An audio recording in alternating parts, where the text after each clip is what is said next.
Asam na naman ako akit sa entablado, habang ang gitara'y umaatungal sa tono. Pero pag ako na ang nasa unahan, sa harap ng keyboard ibang nararamdaman. Ilaw ay tumatama sa nota, sa bawat pindot ko parang ang tainga ko nagningning.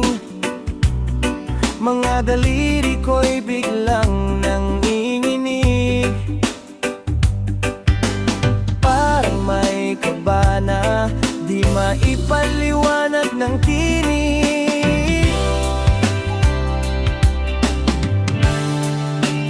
Bakit tuwing ako'y hahawak na sa keyboard tila malilito, bigla akong nawawala sa mundong ako lang ang may gawa.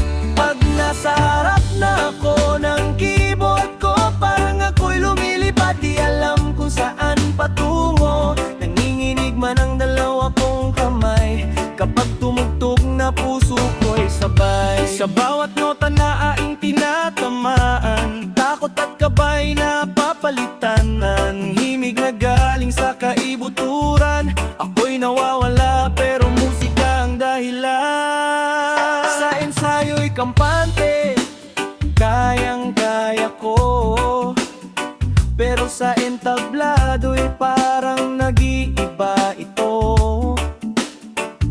Sigawan ng tao, lakas ng tunog, parang puso ko'y gustong kumawala sa dibdib ko.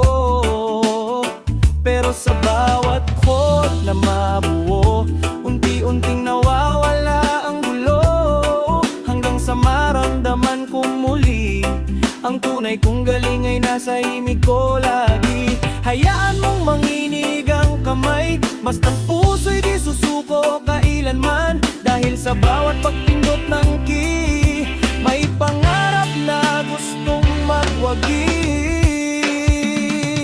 Pag nasa harap na ako ng keyboard ko, hindi natakot ang nadarama ko.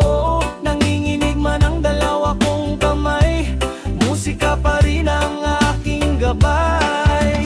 Ako'y nawawala sa bawat tugtog, pero sa musika ako'y buong buo. At keyboard ko'y hindi lang instrumento,